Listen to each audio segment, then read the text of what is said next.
Hi, I'm Dan Cortopassi. Welcome to Model Building. In this series, I'm building 5 engines that were on the front of a Southern Pacific freight train that I photographed in Truckee, California in 1993. In the last episode, I worked on a cotton belt B30-7. In this episode, I'm going to switch gears and work on the 2 SP SD45Rs and the Conrail SD40. So far, I've disassembled each model, and I've put all the parts for each model in its own box. I've also done a little more work on the shell of 7787. My goals for this episode are to remove any remaining unwanted details on the long hoods, remove the paint from SP7479, and prepare all 3 shells for cannon fan installation using 3 different methods. In the first episode, I did a little work on this shell to remove the factory chicken wire style grills. In 1993, 7479 had FAR style grills, so I need to replace these parts. The model still has its factory paint. Before I do anything else, I need to strip it down to bare plastic. I like to use Scale Coat Wash Away Paint Remover on Proto 2000 shells. This paint remover is a little pricey, but it can be reused over and over, so I think it's worth it. I usually pour mine into a mason jar. The jar isn't big enough to soak the entire shell at once, but I can do one end and then flip it over later. An old toothbrush is good for removing paint that clings to small details. I always wear disposable gloves when stripping paint as the chemicals irritate my skin. I also like to make sure that I have really good ventilation. This is working, but it's a little hard to see because the shell is molded in black plastic. Once the paint is stripped, I rinse the parts in water to remove any remaining paint stripper. I'm going to set this shell aside to dry and work on one of the other models. One of the nice things about working on multiple models at a time is that you don't have to stop working when you get to a point like this. I'm going to prepare this model for new fans using what I think of as my traditional method, the same technique I've used on many other models. The main difference is that I have to be super careful since this is a painted model and I don't want to damage it. I'm wearing disposable gloves to protect the paint on the engine. Finger oils can make shiny spots or even rub off the paint entirely. These aren't the same gloves I was using while handling the paint stripper. I'll start by drilling pilot holes in the top of each fan. I probably should have done this first, but the fiber optic strands that I use for lighting are in the way. I'll take them out and set them aside. Sometimes when you're working on something, you hit upon a better method. With the engine upside down, I noticed that the fans have small indentations in the center on the inside. A 9/64 drill bit fits in here perfectly. Now that I have pilot holes that are centered, I can start opening up the fans with a series of progressively larger drill bits. I'll use a motor tool to further enlarge the holes. I'm trying to stay within the molded-on fan bases. When the outside walls of the fans are thin enough, I snap them off with my fingers. Some areas may need some extra attention from the motor tool. A half-round file is good for fine-tuning the opening. I'm using a spare cannon fan base to test the openings. The fan base won't quite go into this one, so it needs some more filing. An X-Acto knife is good for cleaning up the holes. The shell is now ready for new fans. I'm going to set it aside for now. The first thing I need to do to SP7482 shell is to remove the factory nose and cab supports. I'll make some rough cuts with my motor tool.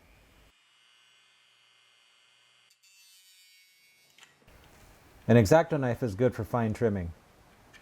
A true sander works well for squaring off the ends of shells that have been cut. A piece of sandpaper on plate glass also works well. I'll also sand off the factory step locations behind the cab area on the engineer's side. I'm using mostly the same techniques to prepare the Kato SD45 shell I'm using for SP7482, with one major difference that I'll get to in a bit. Also, this model isn't painted yet, so I don't have to be quite as careful with it. The Kato SD45 shell has a removable panel that holds the dynamic brake fans. This makes it a little easier to work on since I can take out the panel and not worry about nicking the rest of the shell while I'm cutting. I'll drill out holes for the fans the same way I did for the SD40.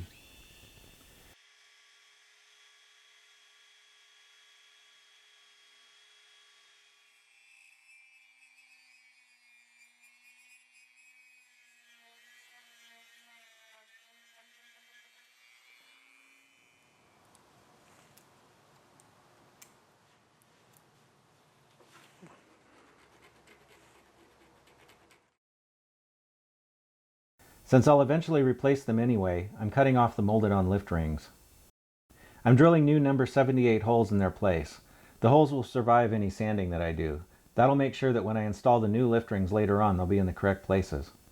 Now that I've cut the holes, I'll sand the top of the dynamic brake panel to get rid of the molded-on fan bases. The main difference between this and the Conrail unit is that I'll be using Plano Part 180 to replace the roof detail around the fans. This is a thin photo-etched piece of metal with fan holes cut into it as well as holes for the lift rings. The fan holes are already sized properly for Canon fan bases. I still need to cut holes in the shell for the fans, but I don't have to worry quite as much about making them neat. To keep from damaging this part though, I'm not going to install it until I'm through cutting and filing and sanding away old detail elsewhere on the shell. I'm using a piece of sandpaper wrapped around some foam as an improvised sanding block. I want to remove all of the molded on hatch detail in the back.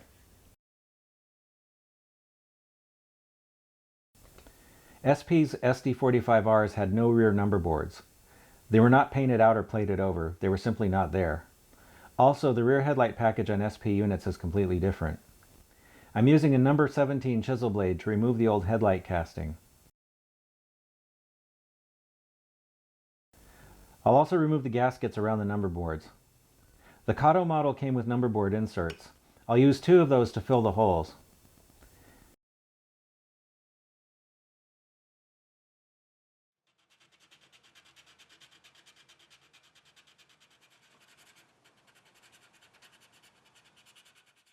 Some liquid styrene cement will secure the number board assembly. Now I'll use some squadron green putty over the number board area to allow it to dry. The putty dries to the touch fairly quickly, but I like to set it overnight to make sure it's completely cured. A scrap piece of 040 styrene makes a good sanding block. If you watched the last episode where I worked on the cotton belt B30-7, you may recall that I don't like to assume that seams are filled just because I've puttied and sanded them. I sprayed the rear of the long hood with a coat of Tamiya white fine surface primer. I'm not sure how well this shows up on camera, but I can still see the outline of the left number board. Paint makes it much easier to see defects like this. Time to add more putty. I'll do both sides again just for good measure. Now I need to sand again, starting with 320 grit followed by 400. While I'm at it, I noticed a mold seam along the sides that shouldn't be there, so I'll sand that too. I've sprayed some more primer, and now as I hold the model up to the light, I don't see any trace of an outline around the number board area. I'm not so much looking at paint coverage as I am looking for small indentations. Looks like I got it this time. I'll give the area another light sanding with some 400 grit paper to get rid of most of the primer near the top. I'll be gluing a light package part to this area later, and it works better on bare plastic. Now that I'm done sanding, I can use my pin vise to poke any sanding dust out of the holes for the grab irons. I want to make sure that those stay visible. The last major areas that need attention are the inertial filter and turbo hatches. I want to replace these with Canon parts, so I'll need to remove the originals. I'll start by making some rough cuts with my motor tool.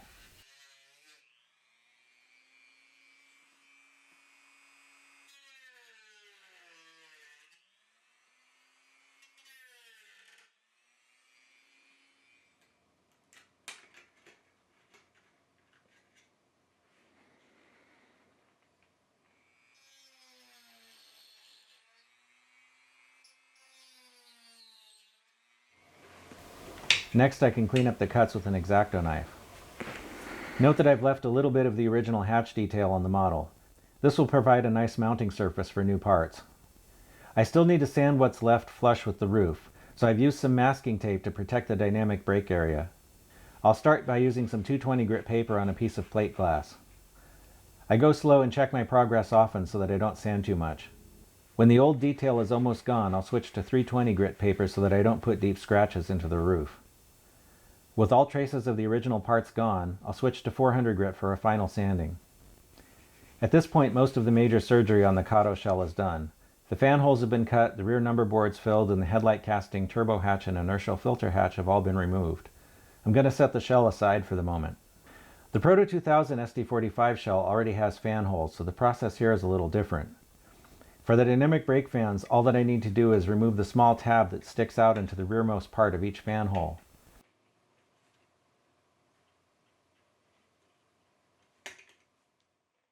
Once that's done, the Canon fan bases fit perfectly. The radiator fans call for a different treatment. There are recesses around the edges of the holes that need to be filled in. Thankfully, High-Tech Details makes a part for this, number 6031. I've never used these before, so we'll see how they work. I'm cutting out the parts on a piece of plate glass. I put some black sandpaper under them just to make them show up better on camera. These parts are really delicate, so I have to be extra careful not to break them. Note that the flat areas of these parts go front and back, matching the recesses in the model. I noticed that the gaps around the edges are slightly smaller if they're flipped over one way versus the other. Unfortunately, there's a slight hitch. The openings are now slightly too small for the Canon fan bases. Also, the parts extend beyond the edges of the fan base, so the seams will be visible if I don't do something. Time for some more Squadron green putty.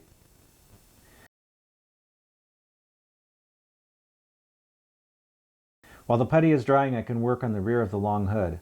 Just like the Kato shell, I need to eliminate the rear headlight and number boards. I'll start by using a number 17 chisel blade on the headlight.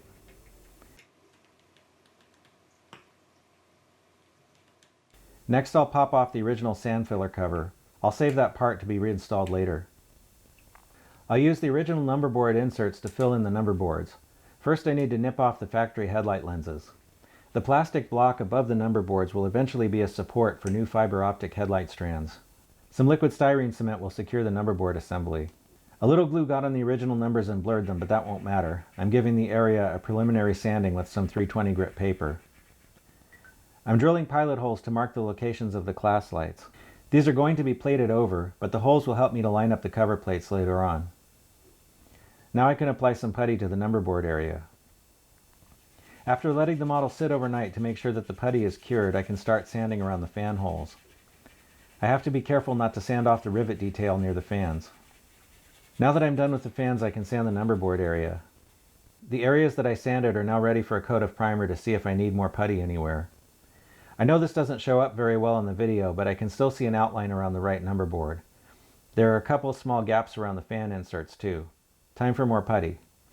While I'm waiting for the second round of putty to dry, I'll remove the factory inertial filter and turbo hatches.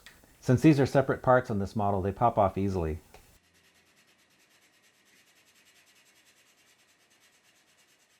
Just like I did with 7482, I put a second coat of putty over both number boards just to be safe. On the roof, I just applied putty to the places with visible gaps to minimize sanding in this area. Too much sanding around the fans can give the roof a concave shape. The Proto 2000 shell has some holes under the inertial filter screens that aren't present on the real locomotive. I'm not sure what these are supposed to be for. I'll use some bits of styrene rod to fill these. I keep a variety of sizes on hand, and usually I have one that's about the right size to fill holes like this. I'll secure the rod with some liquid styrene cement, mush it around a little, then nip off most of the excess. When it's dry, I trim it flush with a chisel blade. And then it's time for, you guessed it, more putty. I was disappointed that the high-tech fan shroud inserts, which are made to fit the Canon fans, are slightly too small. I'm using my X-Acto knife to gently carve away a little bit of material around the edges. These parts are super delicate, so it pays to go slowly here. I only removed enough material for the fans to fit flush against the roof. Now I can apply another coat of primer. At this point, I'm satisfied that the number boards won't be visible after the model is painted. I'm also satisfied that the holes that I filled under the inertial filter grills are gone. Unfortunately, I can't say the same about the high-tech fan shroud inserts. There's still a visible gap, and now I've sanded the top so much that grooves are starting to form around the edges. I'm going to call this method a failure. More sanding is only going to make deeper grooves, and I can't sand the edges without destroying the rivet detail. To fix it, I'm going to sand down the fan hatch detail and use the same Plano Part 180 that I'm using on 7482. Sure glad I bought two of them. I put some masking tape on the shell to protect the rivet detail that I want to keep. I'll sand the fan area the same way I did with 7482. I'm also giving the edges a light sanding. There was a small mold seam in this area. Some parts of the fan shroud inserts came out during the sanding process, but it won't matter as this area is going to be covered. If I had to do it over again, I'd forget about the inserts and go straight to sanding. I'm using some special cutters by Xuron made for photo etch parts to remove the Plano part from the fret. A small flat file is good for cleaning up the edges of the part. The metal is very thin, so I'm being careful to file in line with the part so that there's less chance that I'll bend it. After it's off the fret, the metal has a tendency to curl. Pulling the back of the part across a smooth round surface like this screwdriver helps to flatten it out. Once the part is mostly flat, I can glue it to the shell. Using rivet detail and fan openings on the part and on the roof is a good way to check the alignment. I'm using some liquid styrene cement around the edges. I'm not sure why this works, but it seems to soften the plastic enough to form a good bond with the etched metal parts. I'm doing one edge at a time and holding it down with a flat file to make sure it's flush with the roof in all places. Some glue and dissolved plastic squeezed out around the edges in a couple spots, so I'm giving that area a light sanding with some 400 paper. A quick trim with an X-Acto knife will cut any excess plastic in the fan openings. To make sure that I have a good bond, I'll use some thin CA inside the fan openings. Capillary action will pull the glue under the metal part. The Canon fan bases fit perfectly. It would have saved a lot of time to just use this part in the first place and forget about the fan shroud inserts. I'm not going to install the fan bases just yet. I'll finish 7479 for now by installing the Canon far radiator grills part 1410. I've had these for some time and unfortunately don't have the package anymore to show you. These parts have an angled lip on the back along one side. This side goes at the top when installing them on the model. I'll secure the grills with liquid styrene cement. If I get any glue on the outside of the model, I'll just let it dry. Usually if the plastic isn't disturbed, nothing will show later. 7479 shell is now ready for additional detailing. I used the same technique to glue the Plano part to the Kato shell. The fan holes didn't line up exactly, so I needed to do a little additional trimming. This probably means that I'll need to re-drill new holes for lift rings too, but I can use the Plano part as a guide for that. The Conrail SD40 and both SP SD45 shells are now prepped for fans and additional detailing. I'm going to hold off actually installing the fan bases until I've done some more work on the models, as the parts are fragile. As I mentioned in the first episode, I'm trying to keep both SD45s at the same stage of construction throughout the build, so this is a good stopping point. So what did I learn through this? If you think of a better way to do something as you're working, try it. Kind of like I was drilling the pilot holes from the top until I realized it would be more accurate to do it from the bottom. Sometimes you might need to do things over, like puttying seams. It's worth it in the end to have a good model. Sometimes something doesn't turn out as planned, like the fan shroud inserts. There's usually another way to accomplish the same thing, so don't give up. Alright, I'm going to leave it there for now. We'll pick it up next time and continue the build. Thanks for watching.